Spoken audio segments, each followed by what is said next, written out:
waiting for? Kindly go ahead and subscribe, like, comment, share, and also remember to on your notification button so that whenever our news drop, you will be the first we will collect them. Our information reaching on my table is that the NIG Army them boys don't bow down before the Biafra Army them boys. Begging they beg.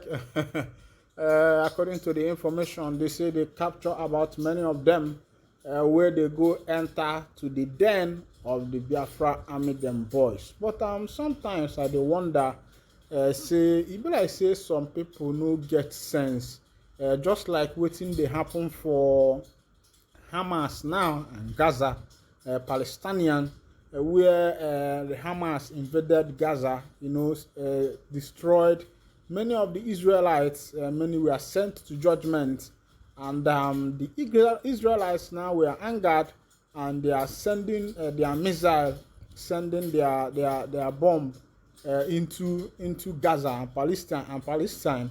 As they go now, many buildings, many towers in Palestine now are collapsing. Collapsing. Israel just released one of their highest armor, one of the highest they have, and many things are happening to the Palestinians, and I don't know how the Palestinians are going to come out of this kind of trouble, because trouble there for house, Enyanga few say na him be the baba, trouble day Enyanga go wake am. If you go on, because I will not be able to show you that now on because of how it is. I will not be able to play you the video on right here because of some certain rules that got this community. But as it is, you can check it up. You can check the one that is happening in Palestinian on BBC. You can also check the one that is happening in Biafra land with the NIG Army. Check it on Master Simon Eba's handle, and also you can also check it on Biafra channels. Meanwhile, as they go, make we go to another information where we say Aloy Ejimako has said something. According to him, this is what Mazen Nandekano said when he visited him at the DSS detention. He said, "Stay focused. We have many unfinished tasks." Nandekano tells lawyers and supporters. Kanu gave the charge on Monday when one of his lawyers, Barrister Aloy Ejimako, visited him in detention in Abuja. The leader of the indigenous people of Biafra, IPOB, Nnamdi Kanu, has charged his supporters on the actualization of Biafra nation agitation to stay focused on their numerous unfinished tasks as their journey is not yet over. Kanu, who has been in detention in the custody of the Department of State Service since June 2021 after former President Muhammadu Buhari-led Nigeria government arrested him in Kenya and returned to Nigeria over treasonable felony charges, gave the charge on Monday when one of his lawyers, Barrister Aloy Ejimako, visited him in detention in Abuja.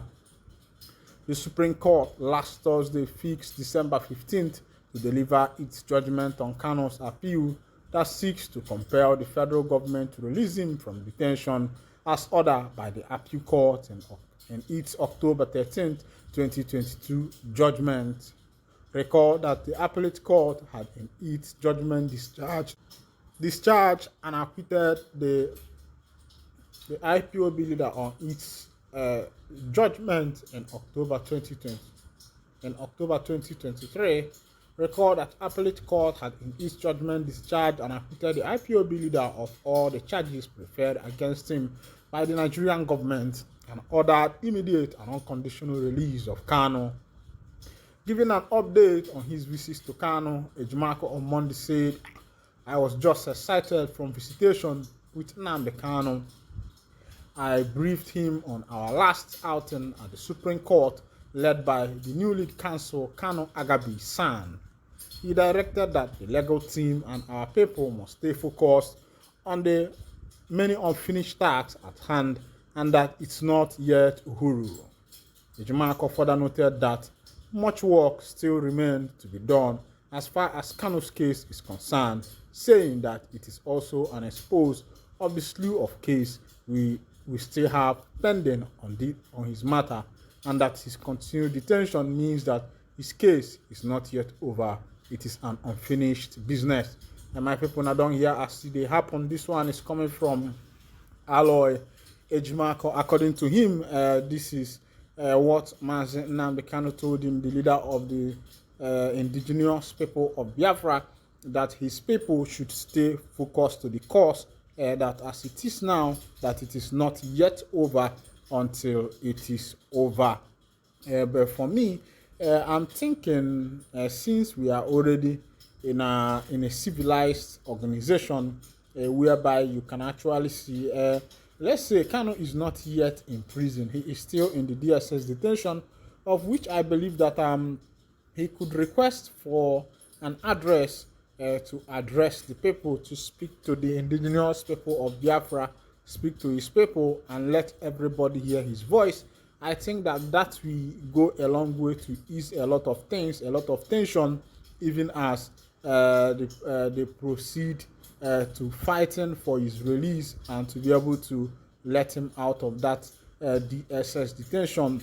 And I think that by now he should have been out, but because of the nation where we find ourselves, where the leaders have refused to obey court orders, same thing happened when MFL was in office, when the judiciary said the Naira should still remain a legal tender. After court ruling, MFL still bad Isiakwala and refused to obey the court order.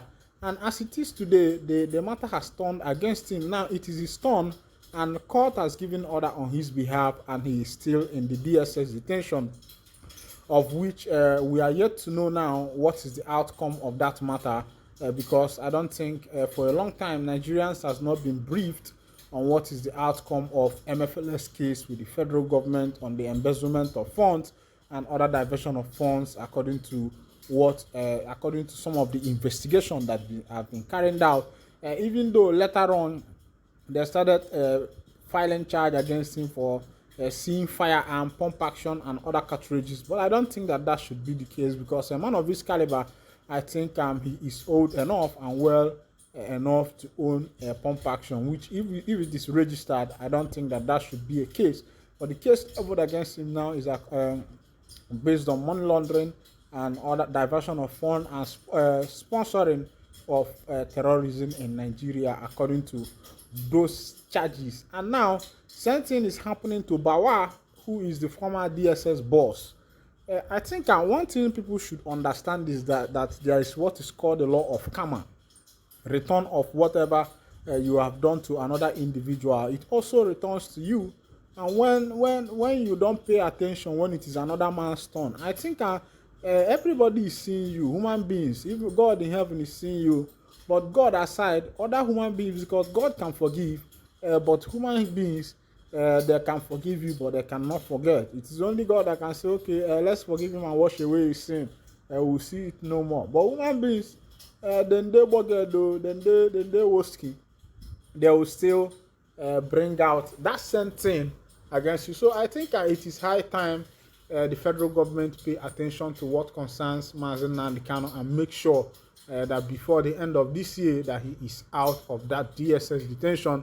Even though all this adjournment is a systematic way of still keeping him in that DSS detention, because there has been a ruling and up to now he has not yet been released. So I think all the adjournment, it was supposed to be on this October, and it was supposed to be on October 5th. On October 5th, the case was also adjourned again to December, I think.